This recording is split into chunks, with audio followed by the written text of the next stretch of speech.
Here's the. Well, thank you very much. You can put this wherever you like. Yeah. Hello, welcome. Yeah, all right. So we're just going to wait for the 3 PGY2s. Really, this whole series is for.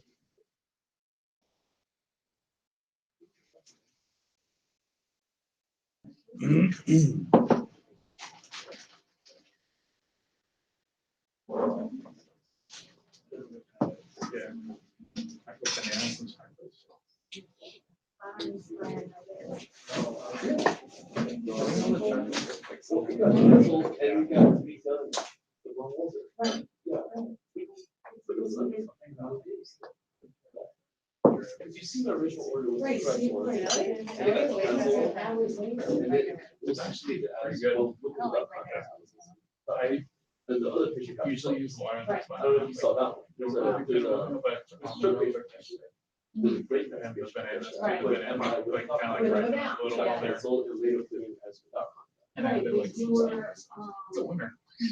Original order.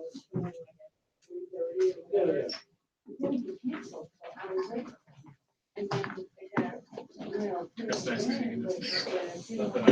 Yeah.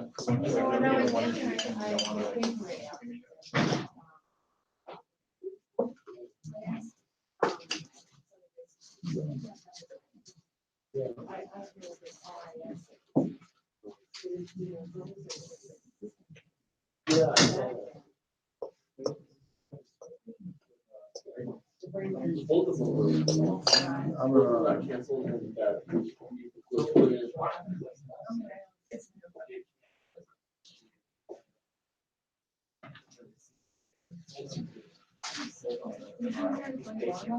No, I could definitely have some. that one got tomorrow.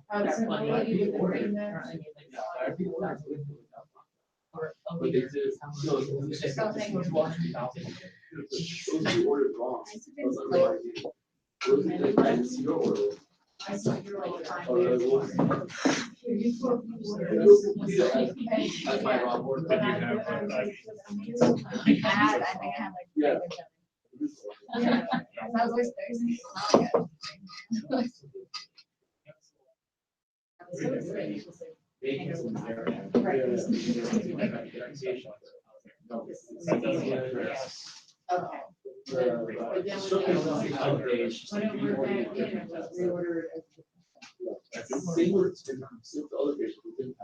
do have one bar.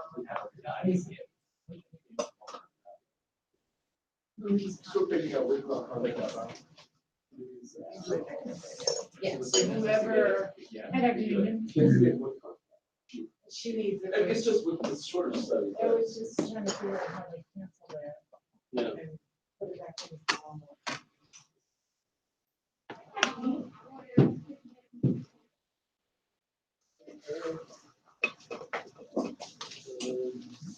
Stephen, do you know where Mary is? She's at Jefferson. I see, okay.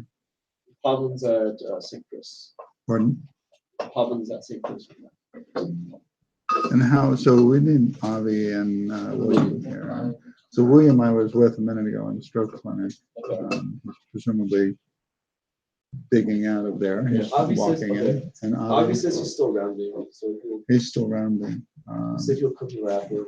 Okay. Annie's here. Annie's here, but Annie's still in clinic as well, I know. And Annie's heard this. So maybe we'll just get started. This is not a short lecture.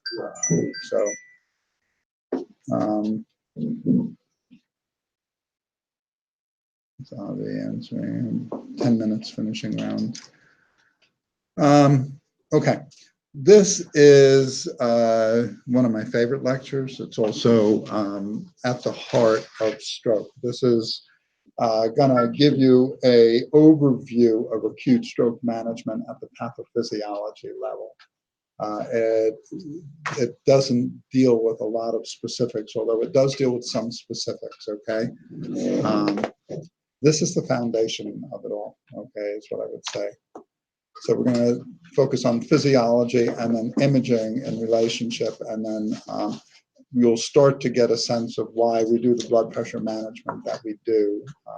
And we will also talk about the foundation of reperfusion. This is a really foundational lecture. So in 1977, okay, there were 3 neurosurgeons at a stroke meeting in Sweden drinking brandy and smoking cigars. And one of them, who was a friend of mine, was there. And so he's told me this story. And one of the others turned to the 2 of them and he said, "Hey, you guys, have you ever done a carotid endarterectomy for a guy who's had an MCA stroke? And after you did the endarterectomy, the stroke went away." And they both looked at him and they said, "Yeah." And he said, "Well, what the hell's going on there?" Okay, that is true. Okay, and from that conversation, they then wrote a letter to the young journal called Stroke.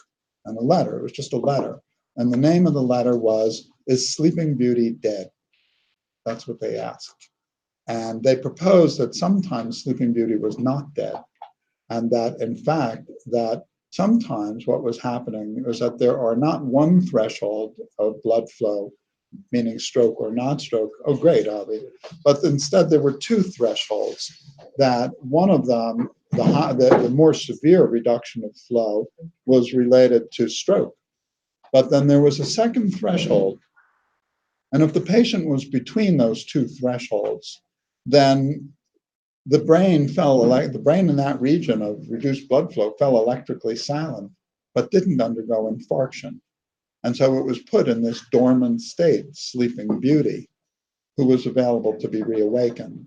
And from that, they then developed the Astra by 1981, and developed the idea that every stroke has 2 parts to it, a core and a penumbra, okay?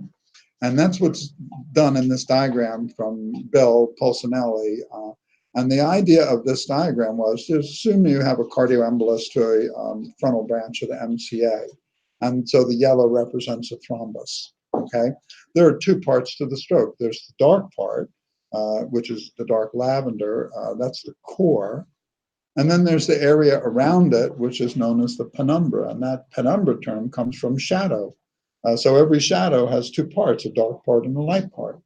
And the dark part is what they call the core, but the light part is called the penumbra. In shadow, it's the umbra, is the dark part. And then the idea was that here, the tissue is undergoing infarction. And here, it is electrically silent, but not undergoing infarction. So now let's explore this in some detail. Let's look at the physiology of what's going on in these 2. So you're all aware that the brain is a metabolically intense organ. If you don't know that, well, you'll know it now. It's 2% of the mass of the body. It receives 20% of the cardiac output, okay? The temperature of the brain is 39 degrees, while the rest of the body is 37.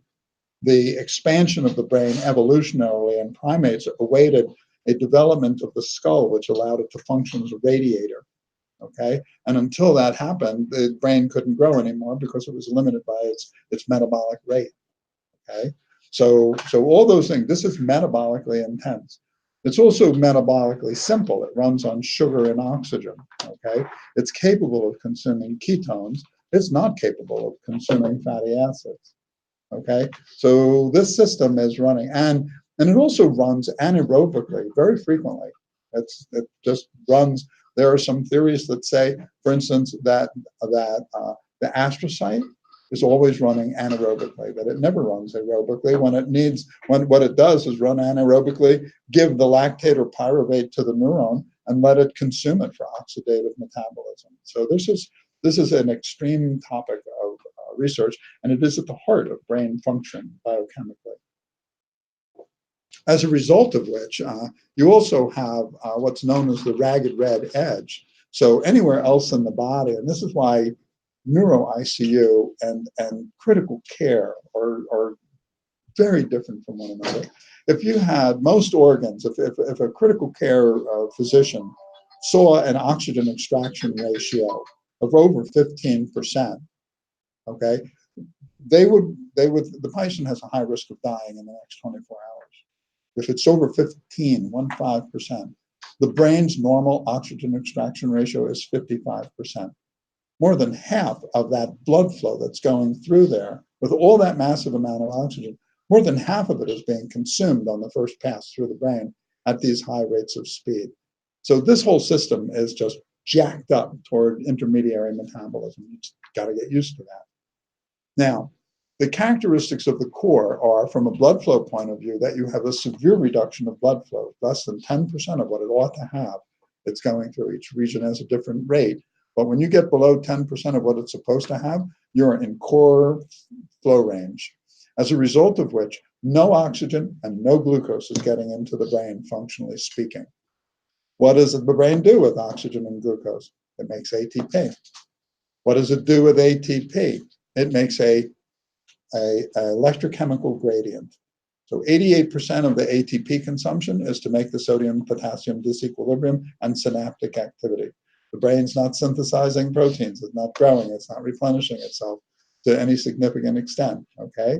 There are other things that are going on, but in the end, 88% of the metabolism is related to information transfer and synaptic activity, okay? So then when you run out of glucose and oxygen and you don't make ATP, then the sodium-potassium gradient is going to dissipate.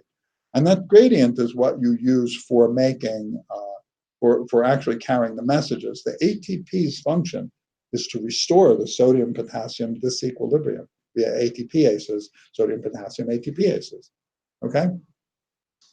So when you interrupt in the core, you then have rapid depletion of ATP, rapid depletion of the electrochemical gradient, and eventually you reach electrochemical silence. Now, what's the half-life of ATP in the brain? How long, if you completely interrupt flow, how long does it take to consume half the ATP in that region where there's no flow?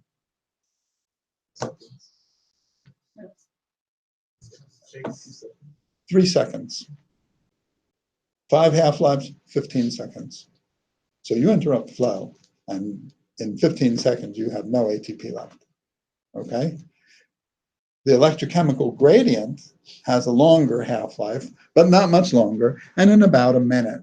After there's no more ATP, within about a minute of that, it's going to fall electrically silent, okay? So the stroke, the interruption of flow, the symptoms come about a minute after. And very often the patients will tell you, I felt dizzy or lightheaded, and then I developed a left-hand conscious or whatever. Then what happens? And the answer is nothing. Okay, that is, there's no injury going on at the time because there's no glucose and there's no oxygen. You can't make oxygen-free radicals if you have no oxygen. So it literally sits there in this stunned state of electrochemical silence with no glucose and no oxygen, and it just sits. It doesn't do much at all until somewhere around 3 hours out, when you start getting activation of all sorts of calcium, calpases and things like that, who start to become active. Polys start to infiltrate the region through the blood vessels, and pretty soon you're actually starting infarction, liquefactive necrosis of the tissue, which is going to affect every cell type equally. It couldn't care less. So it doesn't, whether you're a neuron or a glia or an endothelial cell or a muscular cell in the artery, makes no difference at all. Infarction is indiscriminate, okay? And that's what's going to be going on. So that's the sequence in the core, okay? So the question that's associated with the clinical core is, can we safely reperfuse the clinical core without creating a hemorrhage? Because if you look at stained tissues, for instance, for elastin and that sort of thing, somewhere after 3 to 4 hours, the arteries are being disassembled. They're going away. And if you get to the point that there are no arteries and you perfuse that tissue, then all you're going to get is a hemorrhage into the tissue. Okay, so that's question number 1, is can we safely reperfuse the core? This is into an area which has severe reduction of blood flow. Let's back up and start over again and think about the penumbra now in the same way. So the issue, the physiology is that you have a moderate reduction of blood flow. Instead of less than 10%, you're in the 10 to 30% range. We've already said that if you reduce blood flow almost at all, you're going to start running hypoxic because it's already extracting more than half the oxygen. So when you slow down, you're not going to be supplying enough oxygen That's known as the ragged red edge. That's what that's referred to. Okay? So then what will happen in the penumbra is that you're going to run out of oxygen very quickly, but there is a redundancy of glucose in serum. There's much more. For one thing, it's a passive system, right? So glucose transport into the brain is not active. It would make no sense to have to spend ATP to bring glucose into the brain. That's what you're making with it. So it doesn't do that. Instead, you have this facilitated transport of glucose. Also, therefore, the brain level of glucose is usually about 2/3. Under normal conditions, it's 2/3 serum. All right. So you're already running at a bit of a deficit, but that's still more than enough glucose to keep things running.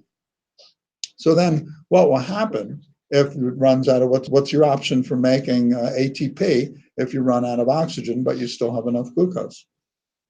Run anaerobically. And the brain goes, okay, it couldn't care less. It does this all the time. I would say, if you struggle with the notion and you think, what did he mean by that? Your brain, that shifts over to anaerobic glycolysis, because we all know that aerobic glycolysis is more efficient. You get 38 ATPs instead of 2. But anaerobic glycolysis is much faster, okay, than aerobic. And you can make ATP, despite that inefficiency, you can make ATP faster anaerobically than you can aerobically. So it doesn't have a deficit of ATP, okay? Therefore, the electrochemical gradient will persist, okay? And here's the thing, though, is that despite that, what's happening is that you are running anaerobically, you're consuming glucose, you're generating lactate. We say, well, you always generate lactate. Then I go, I know, but under normal conditions, you have 20% of the cardiac output going through the region of the brain. Okay, so it doesn't care if it makes lactate because it can throw the lactate out. Osmoles don't accumulate. But here, that's not the case. The case here is that the flow is very slow, and so basically the sewer system is not working. And so when you consume your glucose anaerobically and make lactic acid, you not only generate osmoles, you drop the pH, and that's what Astrup demonstrated in the Penumbra. Was that this Sleeping Beauty trio of neurosurgeons realized that the pH is one of the first things he did, was show that the pH in the penumbra falls below 4 in animal models. I mean, you're talking lemon juice range, okay? So you had extreme acidosis, as a result of which that region of the brain, even though the electrochemical gradient persists, that region of the brain falls electrically silent because of the acidosis and other problems that are going on metabolically, okay? And so here's the most important thing that I will ever tell you about stroke right now, okay? When you're taking care of an acute stroke patient, okay, the neurologic deficit is a combination of core and penumbra. And from a clinical perspective, you cannot tell which is which. They look the same, but one of them is infarcted, one part of it is infarcted, and one part of it is salvageable. And you can tell when you're taking care of them acutely without imaging, without advanced imaging, okay? So therefore, you have to behave in the belief that what you're dealing with is salvageable, and you're gonna go get it. And that's the goal here. And you're gonna use a combination of management of the penumbra and reperfusion in order to treat that acute stroke. Okay? Now, there's one other thing which I skipped over, and that is when the electrochemical gradient fails, what happens is that there's a shift of water into the cell. So the electrochemical gradient, the sodium-potassium disequilibrium, also maintains a water activity disequilibrium. So you have water in the extracellular space, usually about 20%, and water in the intracellular space, a little bit more than 80%. When you lose the electrochemical gradient, water from the extracellular space will rush into the cell will swell, and that is known as cytotoxic edema. That's your cytotoxic edema. Now, as you know, we use diffusion imaging, okay, as our primary tool for identifying this shift, okay? We'll get into this in a minute. The diffusion is the diffusion measurement that we make, and we actually make the ABC is a measurement of apparent diffusion coefficient. That's what we were doing. We were measuring diffusion. Okay, and then eventually we chose to make pictures for the sake of our radiologists. But that's not what we cared about. We actually cared about the numbers, and we were measuring the diffusion coefficient. That is a weighted average of initially 0.8 times the diffusion coefficient in the cell plus 0.2 times the diffusion coefficient in the extracellular space. Diffusion in the extracellular space is the same as bulk water, which has a value of 3. Diffusion in the cell is nothing like that, okay? It's probably somewhere around 0.5, and a lot of my work has been before MRI was in measuring diffusion and brain slices and things like that. So then what happens on the periods of ischemia, this shift, instead you get cytotoxic edema and a much smaller extracellular space. And so you can see from the equation that this is going to reduce the mean when you measure a voxel on MRI. Of course, it's a combination of cells and extracellular space, right? You got millions of cells in a single voxel, 1.5 millimeter, that sort of thing. So you're measuring these averages, okay? When you shift under ischemic conditions, you get over cytotoxic edema, this is what happens, all right? Now, the water inside the cell is like, I always say, it's like water in a piece of Jell-O, right? Jell-O is 95% water, but you can pick up a piece of Jell-O and it doesn't drip. Why doesn't it drip? Because it's bound to the water, bound to the gelatin. And when the water goes into the cell is, after all, a bag of macromolecules, so the water binds to all the macromolecules and doesn't diffuse very fast. So diffusion, a restricted diffusion, then is the hallmark of cytotoxic edema, which in the setting of stroke is the core. Okay? So the way that we're going to image, and that, by the way, doesn't occur in the penumbra, because in the penumbra, the ATP persists. So the electrochemical gradient persists. That's not why the tissue is falling silent. It's falling silent because of acidosis, glutamate, potassium, and other ion shifts. Okay? And so you don't get cytotoxic edema in the penumbra. Therefore, diffusion image is capable of showing you the acute stroke. Okay? And then what we need is a way of seeing the penumbra, which will be perfusion imaging. And so now that's all right. So here's your question number 2, clinical question number 2. How do we preserve the uninfarcted tissue in the ischemic penumbra? This is a diffusion image. Is that easy to read? Yes. Look at that. I mean, anybody have a problem seeing the strokes on this image? No. Okay. It's literally like a light bulb going off. This was like a miracle to us in 1996 when we saw this. We all just stood there and not believing how easy this was. Okay. We found it, we then studied it. All of this is true, and we published with a single protocol 117 consecutive patients. We demonstrated 96% sensitivity to acute stroke, as opposed to we also did comparison with CT scan and conventional T2-weighted MRIs, which are 27 and 32% at 6 hours. So you don't expect the CT scan to show you the stroke. Unless it's a large stroke, you're not going to see it on CT within 6 hours. If you do see it, it's probably old or huge. Okay, one or the other. Same thing with conventional MRI. That's no better than the CT scan. All right, now this set of images comes from a friend, Aaron Field, that I was working with in Wisconsin. So this was later on, and we were just refining perfusion imaging. Now this patient, we'll show you his imaging in a little bit. This guy has a left MCA, he actually has a left ICA occlusion acutely. All right, so this is going to be the problem. All right, and picture this guy clinically. So let's put this guy on the table right now. He comes in with an acute ICA occlusion. So he's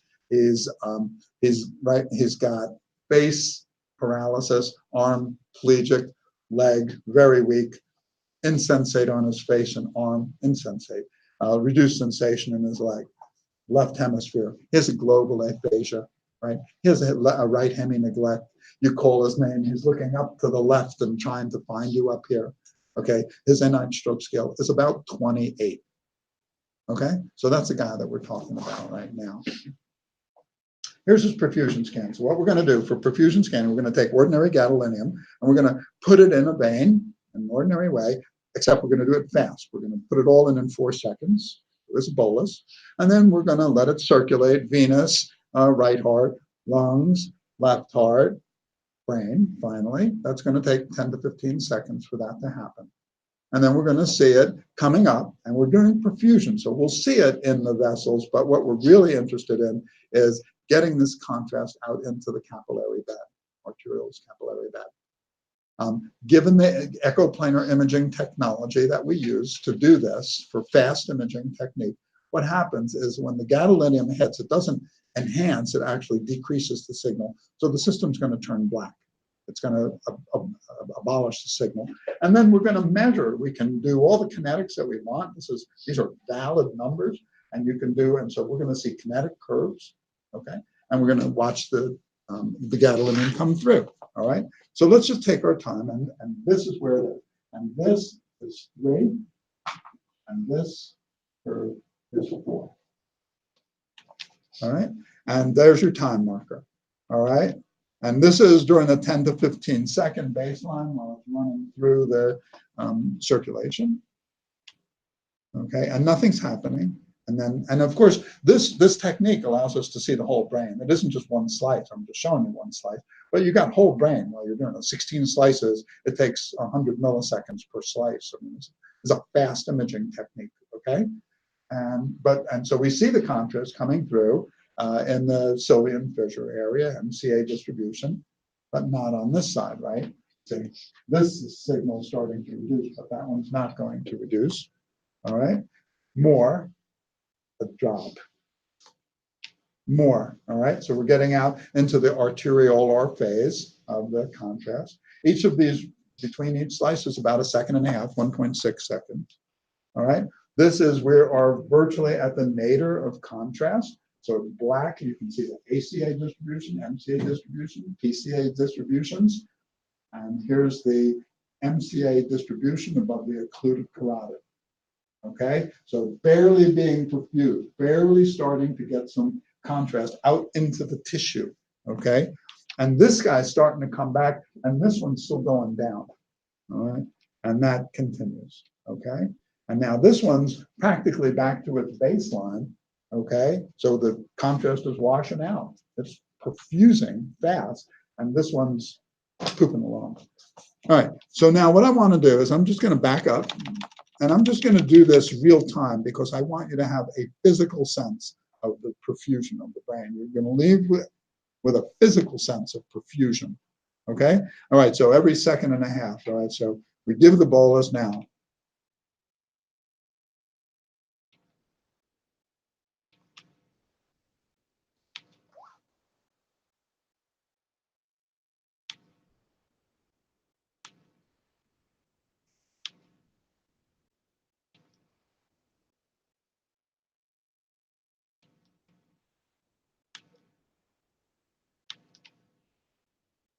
Okay, so I said one of the very first things we learned when we were involved in inventing this technique is that radiologists do not like kinetic curves. Okay, they will not read a kinetic curve. Very most radiologists, they want pictures. And so we said, fine, we'll make pictures. And so we chose for pictures the mean transit time, the cerebral blood volume, and the cerebral blood flow, which is what we were going to demonstrate. Now here's this guy. Okay, this is the patient that I talked about, NIH stroke scale 28 on the table. Here's his MRA. So, right, ICA is out, MCA is out. Okay, here's his perfusion image. Here's his diffusion image. So look at the diffusion abnormality. You all know how to read, okay? This guy is bound to have a little bit of wrist drop. And the other, all 28 points are available for salvage. This guy's not yet really seriously had any significant stroke yet, despite the NIH stroke scale of 28. See, that's what I'm saying. This is what I'm trying to convey to you. We'll get into all the detail for the next 3 years. But this is like, you gotta wake up to the possibility that this guy who looks like he's had a stroke, a lot of this is going to be salvageable. I'll show you how much in a minute. But this is why he has that deficit. So what this is a color-coded map of the mean transit time. It's in seconds. That's why I went through this with you in seconds. If it's dark blue, then it means that this region of brain takes 2 seconds for the tissue to go through. All right. If it's light blue, it takes 3 seconds. If it's green, it takes 4 seconds. If it's yellow, it takes 5 seconds. If it's light orange color, it takes 6. If it's a darker orange, it takes 7. And if it's red, it takes 8. If it takes more than 6 seconds to get, this is perfusion through the tissue, not through the arteries, through the tissue, perfusion, okay? So the arteries are eliminated from the calculation. We don't want to know about the arteries. We want the tissue time. So then if it takes more than 6 seconds, chances are he's going to undergo infarction if you don't get it revascularized, okay? So first of all, look at this area here. William, you had your case today, okay, where you said this is a watershed. This is your external border zone between the ACA and the MCA. So when we talk about, this is real. In other words, this is your overlap between the ACA-MCA distribution, and it takes longer for the tissue to go in. This is a healthy hemisphere. That's still there, okay? You can see it. This is nothing like a healthy hemisphere. Now, here's another case. This was a lady with a Wernicke's aphasia. She had a lateral lenticular striate stroke. This is not a disabling stroke. This lady did great, okay? She actually was on TV. She got treated. She was in a clinical trial, and she virtually resolved within 3 weeks after treatment. This motor place back down. People kept saying to us in '96, well, I don't have one of those machines. What am I supposed to do? And this is what we were saying to them. We looked through this series that we had, and what we found was that at 6 hours, okay, you go back to this scan and you go, oh yeah, how many patients did you have to see before you got one of those? Okay, and the answer is not many, okay? Because 25% of the patients at 6 hours have a penumbra, which is 10 times larger than the core. 25% at 6 hours have a penumbra 10 times larger than the core. So that picture was actually about 25% of the time, okay? And another 25% have 3 to 1. So look at this. You got 50% of the patients at 6 hours who are recoverable, which is why now all that data, which we probably won't get to, but we can get to it another time about mechanical thrombectomy. Like, is this a miracle, the mechanical thrombectomy? It's like, no, we told you this was going to be that way. We just needed the right catheters to do the job. But we always knew that you could go out for very long periods of time to treat the stroke because we saw it. So we knew it from the start. We didn't have the tools to reperfuse effectively, and now we do. All right. So, and this is 96. We're saying this 3-hour window is nonsense. Okay. What you really want is diffusion perfusion imaging. It's all about collaterals. Okay. So I learned that I saw a guy with the diffusion perfusion imaging. I saw a guy 1.5 hours into his stroke, and his diffusion and his perfusion images were identical to one another. The guy had a terminus MCA. He had no ACOM. He had no A1. Okay. He had no PCOM. So his ICA went MCA, and he had no collaterals on the surface. And as soon as his vessel occluded, it was over. He had no collaterals. Whereas you'll see other people who have what we call leptomeningeal collaterals. Now, the leptomeningeal vessels are the ones on the surface of the brain, not the penetrators. The leptomeningeal on the surface. And when we talk about collaterals, we don't mean the circle of Willis. What we mean is those watershed zones, the ability of the ACA to fill the MCA retrograde, the ability of the PCA terminal vessels to fill the terminal vessels of the MCA. That's what we mean. So here's a guy with no collaterals. Here's a guy with good collaterals. They can both have an obstruction, okay? But this guy's in trouble. And this guy is going to sit here, not forever, but long enough for us to intervene, okay? And that's going to be the difference between these two. This was the very first thing I was taught when I was a resident taking care of stroke. First thing they said was, it's going to be the collaterals that are going to determine the outcome of the patient. This is early. We had no tools. We had no imaging. And they said, if he has good collaterals, he's going to be fine. If he has bad collaterals, he's screwed. And that's all there is to it, okay? And that is still the case. So here are different, so here's one guy with good collaterals. So here's his site of occlusion is here. This is, they're doing just a CT angio, and we're doing a timed CT angio. And look at this. Right from the beginning, he's symmetrical, despite the occlusion. It didn't matter, okay? He has great collaterals, and it washes out only a little bit more slowly than the other side. This is a guy with okay collaterals. He doesn't fill as fast. He's persisting longer. This guy's in trouble. He has no collaterals. And of course, you never know what they have when they come in. I mean, everybody's different, and there's no way. The only way I know of telling is to get the imaging and see it, if that's important. All right. So then you have the picture now. Now there are two different parts of this. Okay, we got to manage the penumbra, and we have to manage the core. Managing the core is all about reperfusion if you can do it, if you're not too late.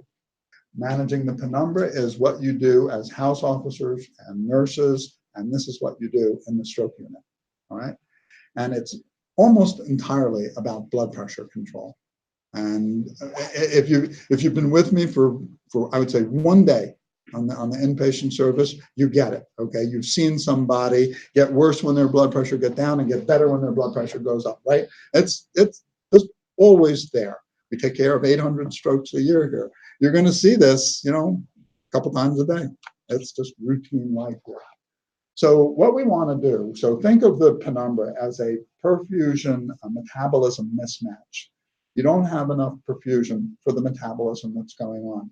So just from a logical point of view, you want to increase perfusion, and you want to get rid of any unnecessary metabolism. Okay, so that's what we're going to do. So how do you increase perfusion? Very simply, okay? Number one, make sure that the patient is well hydrated. And number two, put their blood pressure in the right place. That's how you're going to increase perfusion, which is why, so when I'm called down to the ER and I'm looking at an acute stroke, eyeball the patient, look at the monitor, what's the ABC going on, what's the IV running? There's no IV running, okay? If you're with me in the ER, you hear me say almost instantly, get some normal saline running. I want these patients hydrated. A lot of them are going to come in dehydrated. It could be from high temperature. It could be because they were sick, because they've been laying on the ground for 8 hours. I don't care what it is. Most of the stroke patients you're going to see are going to come in dehydrated. So start hydration immediately. Okay? Can you get in trouble with congestive heart failure? Yeah, but 15 minutes from now, you're going to know that he's got the congestive heart failure. You will not have hydrated him that now. He's not going to be in failure in 15 minutes, and you can change your management plan.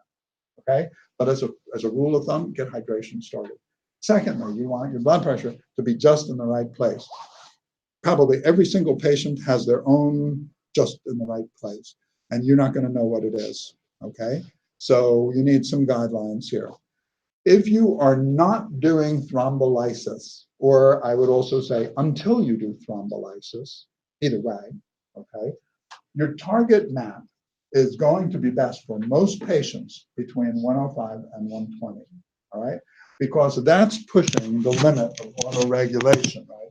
Autoregulation, all this is very scientifically based. Well, stroke is a lovely field because we really have some very good science around it, okay? And the idea of autoregulation is that the cerebral blood flow, okay, is arterial pressure, okay, is constant between 60 in a normal person, between 60 and 120 MAP, okay? Above 120, you start to break down tissue, big protein, things that you really don't want to do. Patients chronically have it. Below 60, even young women are going to pass out, okay? Their cerebral perfusion pressure falls below 60. So then, you get lightheaded and you start having syncope. So you need to be, so we're, by going 105, 120, we're giving the nurses a little leeway here. Here on the unit, on this unit, you might not give them 15, you might give them only 10. You might say 110 to 120 as a target. Anywhere else in the hospital, they need at least 15. That's if you're no thrombolytics. And we use the mean arterial pressure because it's all about perfusion. Once we give a thrombolytic, the risk is to hemorrhage in the core. And so our concern switches from perfusion. The perfusion has been taken care of by the recanalization of the vessel. So now we don't need those high pressures anymore. We need pressure, but what we really want to do is avoid hemorrhage. So if you've given a thrombolytic, then instead you change your focus to the systolic and you put the systolic at 160, 150 to 160. Because that's, if you're under 160, your risk of hemorrhage is low, okay? And that's what I would say. But you want as much MAP as you can get without going over 160, okay? Staying with blood pressure regulation, sometimes you need to increase blood pressure. Your range is 110 to 120. See, that, and the nurses are built this way. This unit is running that way. You give them a target. You don't say, here, start the nicardipine at this rate and run it and call me, and then you have to figure out to change it. You don't do that. You say to the nurse, I want a blood pressure of 110 to 120, okay? If he goes over that, use nicardipine. If he goes under that, use whatever you want, levofed, phenylephrine, saline, whatever you want to choose, and you give them a titration, and they just understand that they're supposed to manipulate these medications to put them in the 110, 120 range, and it is understood that if for some reason they cannot do that, then they're going to come back to you and say, well, I mean, I've already had them on a pressor, and I'm still not in the range you asked for. What do you want to do? Okay, you might say, you know, let it go. I don't want to run the risk. Or you might say this, or got lots of choices. Okay, and you're going to have to assess that. So we talk about both increasing and decreasing blood pressure. Now, increasing blood pressure, okay, and usually normal saline is all you're going to need because most strokes are, after all, above the age of 60, 65. And if you start normal saline, their blood pressure is going to go up, okay? And so that's usually all that you need to do. And they mostly, you don't want to use pressors in them. They have coronary artery disease by this time, that sort of thing. The other situation, though, is 1 in 7 strokes occurs in patients under the age of 40. So 1 in 7, 14% of strokes, so it's a lot. So you're also going to be taking care of very young people. And their blood pressure will not go up. I don't care how much saline you give them, it's not going to go up. If they're euvolemic, all they do is start peeing, okay? And so you're probably going to use a pressor in that patient, which is fine because they don't care. Their heart is healthy. Anyway, they had their stroke because they had a PFO or something like that. Okay, so you go ahead. Levofed, we don't use dopamine, which is very arrhythmogenic, so you don't want to use dopamine. And you can use levofed or phenylephrine. The difference is that levofed will give you inotropism and phenylephrine will not. So if the patient has a healthy heart and you don't need any inotropism, phenylephrine is a great choice. If the patient has some failure, if you put them on phenylephrine, you're just erecting a wall that their heart is trying to go against, and it's not, it's going to fail. So you put them on a little levofed instead, and that will add the inotropism to the heart and get them over the wall. Okay, right? If you're going down, okay, number one, look for a reason. Let me give you a couple of quick stories on this. So we had a guy come in with known coronary artery disease, came in with an MCA stroke we were managing. His blood pressure was not high. He never had hypertension. We wanted it up. We started normal saline running, right? We were running it at, I don't know what, 150, 200 an hour, no history of heart failure. And he is stable. He's not really improving. We're getting his pressure up a little bit. He's in his 60s. And then his blood pressure starts going up. I mean, starts climbing. And the nurse comes, we're managing the guy, and just, look at his pressure. And I go, okay, well, slow down the saline, okay? And why don't you just go ahead and start nicardipine? Talk about that in a minute. She starts nicardipine. The guy goes, it just climbs exponentially right through the nicardipine. He's sweating. The guy has got a left MCA. He's aphasic. He's sweating. He's hemiplegic. And I'm looking at the guy and I'm going, what the hell's going on here? This shouldn't be happening. And then I look at the normal saline, and I'm saying that we just gave this guy about 1.5 liters of normal saline. And I'm thinking, he needs to pee, okay? We hand him a urinal.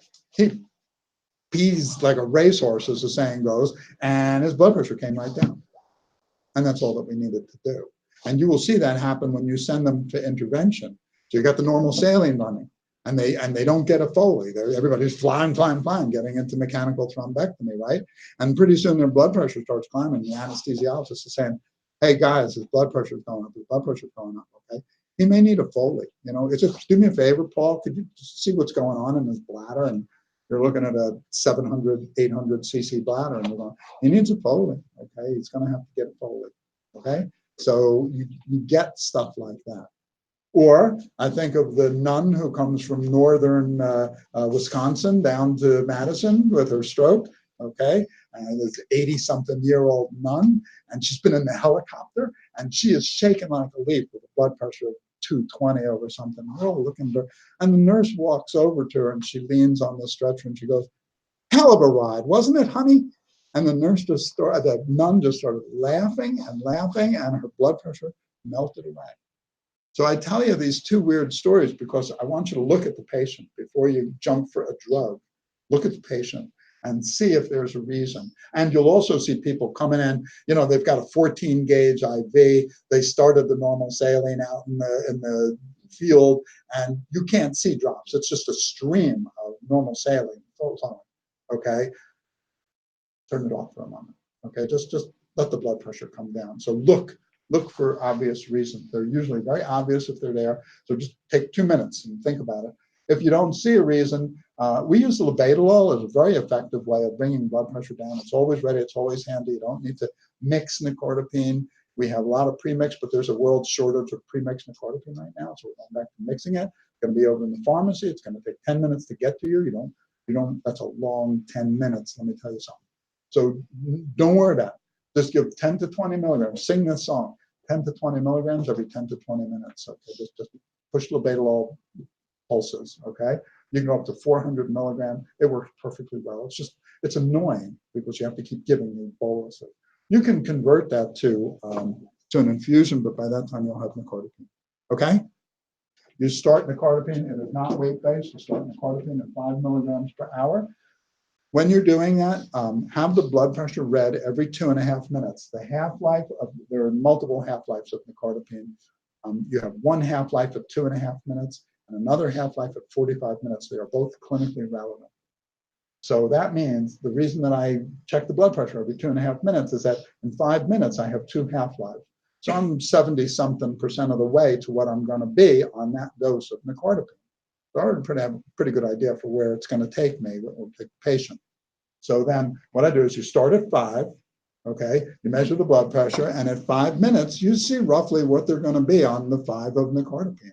You like it or you don't like it. If you like it, fine. If you don't like it, it's going to get, their blood pressure is going to come down a little bit more, but only another 15-20% benefit. So then if that's not going to be enough, you're right at 5 minutes, then increase to 7.5. Do the same thing in 5 minutes, increase to 10. And so every 5 minutes, you can titrate up your rate to a maximum of 15 milligrams, 15 milligrams per hour. Okay, you with me? Now, the second half-life is at 45 minutes. Okay, so somewhere around 45 minutes, this stuff starts to accumulate. And the nurse, it takes you on average 14 minutes to get to the target blood pressure that you want with nicardipine. So you've been from 15 minutes to 45 minutes, the nurse is going like, why am I taking this blood pressure every 2.5 minutes? It's not changing anymore. And you're going, oh, you can slow it down to 5. But then about 45 minutes, the nurse by this time is off taking care of 3 different patients. You've admitted the patient. Your team is not down there. No one's watching the patient at this point. And the nicardipine is starting to accumulate. And so their blood pressure starts coming down, and it'll come down. Okay, so you have to back titrate the nicardipine starting at around 45 minutes. And we usually back titrate it's a slower half-life, so you have more time. So we back titrate by about 1 milligram per hour every 5 to 10 minutes. And you're just taking away nicardipine after 45 minutes. Okay, if you don't do that, chances are when you return, you'll find them hypotensive. Okay, that's how you use the drug nicardipine. In terms of reducing unnecessary metabolism, this is incredibly easy. The basic problem in the penumbra, remember, we're managing the penumbra. The basic problem in the penumbra is it's hypoxic. That was the problem. Don't let the person become hypoxic. Okay, don't add systemic hypoxia on top of focal hypoxia. Number 1. Number 2, okay, watch this. Here's the risk here. What's the difference? Here's a question. I'll give the nickel to anyone who gets the question, who gets the answer, all right? What's the metabolic difference between the core and the penumbra? Why does the core undergo infarction and the penumbra does not? There's no anaerobic metabolism. Right, why? Because there's no glucose. There's no glucose in the core. So that means, okay, so when you choose the amount of glucose that you need, that you want the patient to be at, you have to be careful. You have to give them enough glucose that they don't run out of glucose. Because if they run out of glucose, if you starve that area because it's running anaerobically and you don't provide enough glucose in the systemic circulation, you're going to convert penumbra into core. So you have to maintain the glucose. So I'll give you a nickel. All right, I owe it to you. All right. So you see that. But on the other hand, the problem in the penumbra is that the thing is running uncontrolled anaerobically and creating an acidosis, which eventually will become injurious. Okay. So you can't let it just run. Okay. So therefore, empirically, it turns out that the people will do best when their blood sugar is between 100 and 130. You cannot use a regular glucose insulin protocol, which will target them down around 80. This is not good. Remember, if you give them 100, they only have a glucose of about 65. So I like about 130 for my patients. Okay? And hyperglycemia, a blood sugar over 150 at the time of IV TPA quadruples the risk of hemorrhage. Quadruples the risk of hemorrhage. Okay. And finally, hyperthermia. Hyperthermia is unacceptable in stroke patients. It's why one of the reasons the ICU makes us crazy, okay? Because we can't get anybody to understand that hyperthermia is evil where cerebral ischemia is concerned. Here you have the most active organ in the body. It's running 2 degrees hotter than the rest of the body. It has a very high Q10, okay? Its metabolic rate changes dramatically with temperature, okay? Here's a couple of rules. This is from animals, okay? 2 degrees centigrade. So 2 degrees centigrade, the core temperature from 37 to 39 doubles the infarct volume. That's also in humans. But that, and you go, well, that's a fever. Watch this one. 38 degrees, okay? Maintained for 6 hours. That's 1 degree centigrade for 6 hours. It's not even a fever, right? Okay? Doubles the likelihood that the patient never goes home, that they either die or end up permanently in a nursing home. 1 degree centigrade, 6 hours. Okay? You cannot let that happen. Okay? That has to not be permitted. And if they're on this unit, not a problem. Okay? You've used the stroke order set, the nurses know what they're doing, they're fine. If they're in the ICU, the stroke order sets were not carried over. The nurses are not familiar with this, and the house officers also don't get it. He's 38. I know, but I didn't draw blood cultures. He's only 38. It's like you just doubled the chance this guy never goes home. Okay, so it's a big deal. This is a good stopping place, or we can continue another 10, 15 minutes. So where are you guys? You need to go. You're loose. Or you have to go to clinic. All right, so this is a stopping place. It's been a lot of information. We will pick up whenever you want. I will return for discussion of reperfusing the core. I guess Ananda actually may be talking about this as well. She has a few. Yeah, so, but I'll go back over it with you. We will cover this topic. We'll look at all the data on TPA. We'll look at 3-hour window, 4.5-hour window, longer than that. We'll look at mechanical thrombectomy as a form of reperfusion. And well, again, but you already should understand why it works, okay, and what's going to be said. And that is when you get to the most advanced issue right now of our time, why does mechanical thrombectomy work at 24 hours equally well in carefully selected patients? It is because if they have a small core and a big penumbra, then it doesn't matter if they're 1 hour out or 24 hours out, they have a small core and a big penumbra. Apparently the collaterals were good for them. And what we need to do is reperfuse the tissue. And we can do that safely because the core is small. And we need to because the penumbra is big. Okay? And that doesn't change with time. Okay? We knew that in 96. Okay? And now we're just there. Now we've got the catheters to deal with it. Okay? All right. Good.